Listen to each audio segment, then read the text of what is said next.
حدیث میں آتا ہے وہ 7 خوش نصیب جن کو قیامت کے دن اللہ تعالیٰ اپنے عرش الہی کا سایہ دے گا.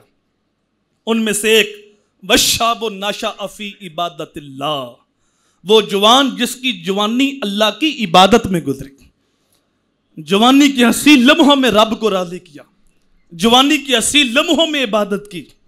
جب لوگ سو رہے ہوتے ہیں اور وہ جوان مصلی بچھا کے رب کو سجدہ کر رہا ہوتا، وہ مسجدوں کو آباد کرتا ہے، اپنی پیشانی کو سجدوں کی لذت سے آشنا کر چکا ہے جوانی کے حسین لمحوں کے اندر. مجدد پاک فرماتے ہیں بندے کو پتہ چل جائے کہ سجدے میں کیا ہے تو بندہ پوری زندگی سجدے سے ساری نہ اٹھائے.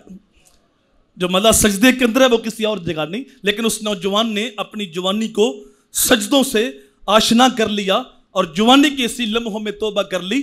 تو میرے حضور نے فرمایا میں بھی اللہ کا حبیب ہوں، اور جو جوان جوانی میں توبہ کرے وہ بھی اللہ کا حبیب بن جاتا ہے. بعض اوقات ہوتا ہے کہ انسان توبہ کرنا چاہتا بھی ہے اور توبہ کرتا بھی ہے، لیکن توبہ کے جو حقیقی معنی ہیں وہ ان کو حاصل نہیں کر پاتا اور توبہ کی روح کو نہیں سمجھتا.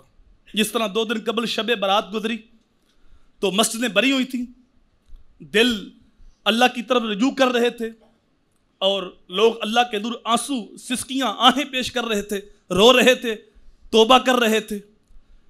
چونکہ اس رات کے بارے میرے حضور نے فرمایا قوموا لیلہا وصوموا نہارہا، رات کو قیام کرو دن کو روزہ رکھو.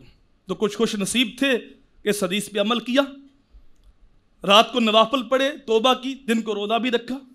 اور کچھ ایسے بندے بھی دیکھے، آپ نے بھی دیکھے ہوں گے، وہ مسجد میں آئے نفل پڑھنے کے لیے، توبہ کرنے کے لیے، لیکن عشاء کی نماز کے بعد آئے کہ عشاء ہو لے بعد میں جائیں گے.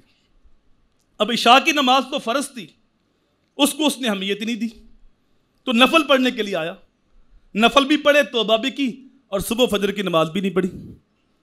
تو ایسی توبہ کا فائدہ کیا؟ بندہ توبہ بھی کرے، گناہ بھی نہ چھوڑے. میرے حضور نے فرمایا جو بندہ توبہ بھی کرتا ہے اور گناہ چھوڑنے کا ارادہ بھی نہیں رکھتا، ایسا بندہ اپنے رب کے ساتھ مذاق کرتا ہے. توبہ بھی کیے جا رہا ہے، جھوٹ بھی نہیں چھوڑ رہا، توبہ بھی کر رہا ہے، رشوت بھی نہیں چھوڑتا، توبہ بھی کر رہا ہے، سودی کاروبار بھی چل رہا ہے، توبہ بھی کر رہا ہے، نماز صبح کی نہیں پڑھتا. تو ایسی توبہ کا فائدہ کیا؟